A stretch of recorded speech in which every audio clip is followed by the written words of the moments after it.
Cenerentolo.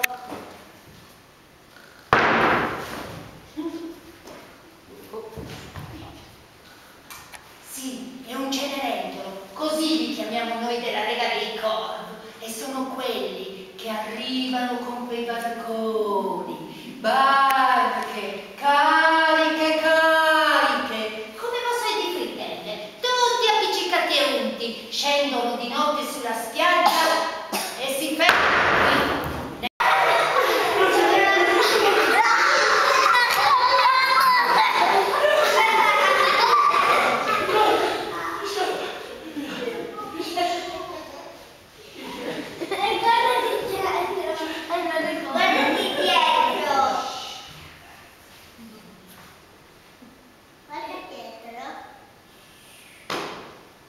Che cosa come? Fanno che stavo facendo l'incubo allora, vero? Sì. L'ho addormentato!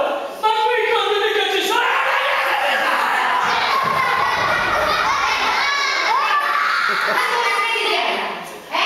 Tu sei clandestino, il tuo posto è in prigione! Ignati, volto ripari il tetto della stalla!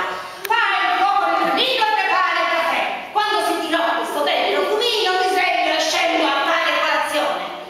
Quando non ci sono, rifai i pulinetti, spolvera e lava per terra! Quando avrai finito potrai riposarti portando il pieno della stalla, andando a prendere monete e altre caprette del pascolo, dando da mangiare dei mani, galline, capre, milani e conigli! Poi porti la legna per la notte e ti puoi ritirare nella sta.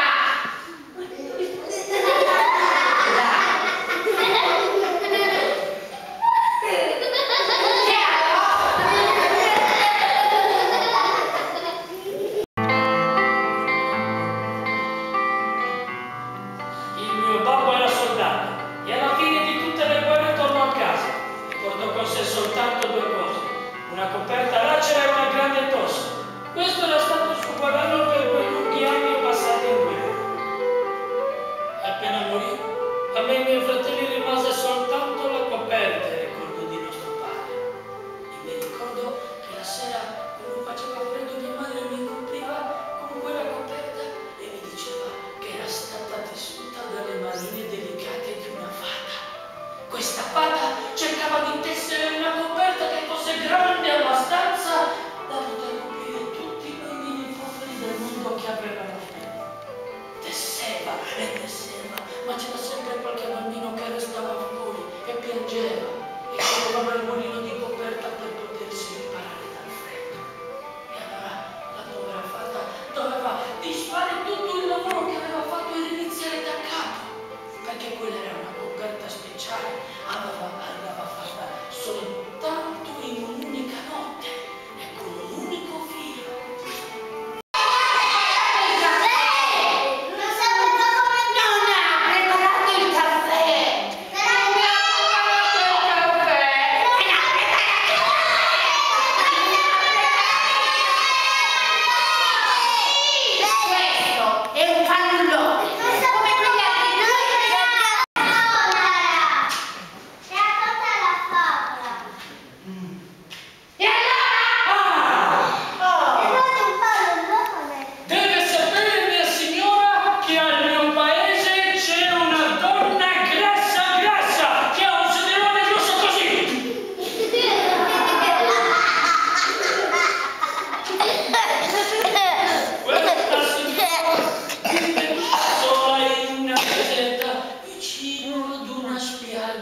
E questa signora è anche una strega e si chiama Corraga ed è talmente cattiva, egoista e brutta che soltanto gli animali che lei ha la stanno a sopportare solo perché loro non hanno il senno.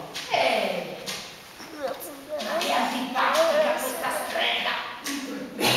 Senti, sono io di Già, ma un giorno arrivò vicino alla spiaggia questi barconi carichi di uomini, donne e bambini che scappavano da tutti i paesi poveri del mondo per cercare altrove un posto migliore.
vuole che vi